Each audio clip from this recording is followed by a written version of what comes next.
Vesalainen laidasta pelaa hyvin siihen paikkaan ja sitten on paikka ja tontti. Ja kiekko on Koivistoinen, Vesalaisen paikka ja verkko Tötterölle. Ja se on 2-0 kyllä.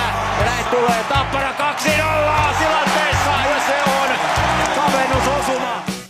Ei sitä tuntuu. Hyvin Tappara kiekko ja jälleen toisinto edellisestä lähes tulkoon.